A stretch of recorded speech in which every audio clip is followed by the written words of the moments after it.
Welcome to the daily briefing from interest.co.nz. I'm David Chaston. Today we look at the latest new car sales data for November, the early December consumer confidence readings, and we'll check out the Treasury data on the level of withholding tax collected on investor interest earned. And finally we'll wrap up with details of what the other media are reporting.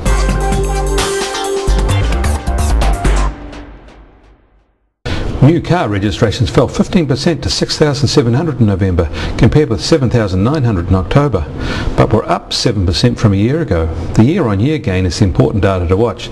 It shows that consumer demand is still very positive. The top-selling make in November was again Toyota with just over 1,100 new cars, and almost matched by Ford with only 2 less. They'll be spitting they did not grab the top spot for only 2 cars. Ford's resurgence is rather remarkable. In June, Toyota sold about 1,100 vehicles to Ford's 500, but since then Ford's sales performance has skyrocketed. Used car registrations, generally imported used cars, fell 0.6% to 9,800 last month from a year ago.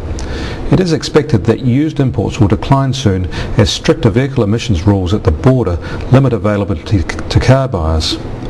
But that will likely have the unintended consequence of drivers holding onto their cars longer and emitting worse emissions if they can't afford to upgrade. Emissions rules should target cars on the road and at warrant testing, and not the bureaucratically easy import test.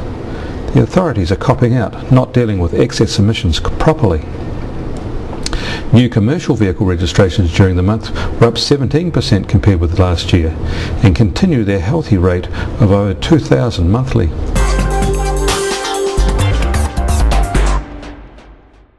The early December Roy Morgan Consumer Confidence rating showed a sharp recovery to 126.9. More than half of New Zealanders, 55% and up 4%, think now is a good time to buy major household items, while only about a quarter of us think now is a bad time.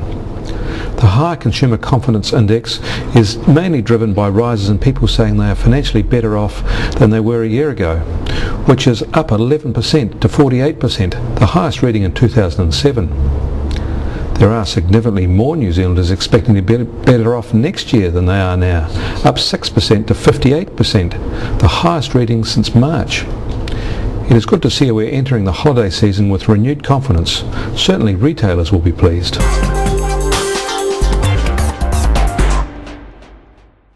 Tax collected on interest earned is rising to new records. In the 4 months to October, more than $800 million was paid by investors, and this is 21% more from the same period last year.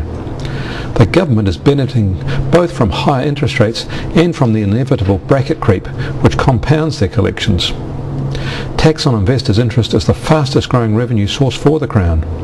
The tax take will only rise from here with increased KiwiSaver investment. The one bright spot for savvy investors is that under the new PI arrangements, from April next year, tax on interest earned in those schemes is expected to fall to a 30% rate. This will benefit investors in both the 33% and 39% marginal tax brackets.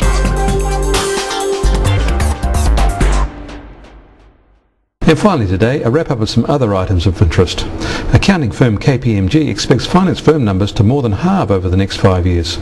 Following a decade of growth that has seen the number of companies with assets over $50 million swell to 43, they expected takeovers, mergers and collapses to result in the numbers for this group returning to around 20, about the same as in the year 2000. Rents are about to rise sharply. Westpac noted rents have been subdued for years, rising at an average rate of just 2.2% a year over the past 4 years. It expected rents would accelerate rapidly to 6% per annum and would stay that high for 5 years, creating real inflationary pressures. The Central Bank of Canada reviewed its official rates today and lowered them by 0.25% to 4.25%. They said inflation prospects had fallen even though growth was high there. They also worried about how the credit crunch is affecting them. Canada's response to these pressures is easier credit conditions. Later today, the Reserve Bank of Australia will announce its rate review decision and no changes expected there. Of course, tomorrow the New Zealand Reserve Bank will issue its monetary policy statement and review the OCR. You can get full analysis from this website from 9 a.m. onwards. Get more news and start with Newsmaker Views on our news page. Join us again tomorrow for the freshest finance news on the web. We'll see you then.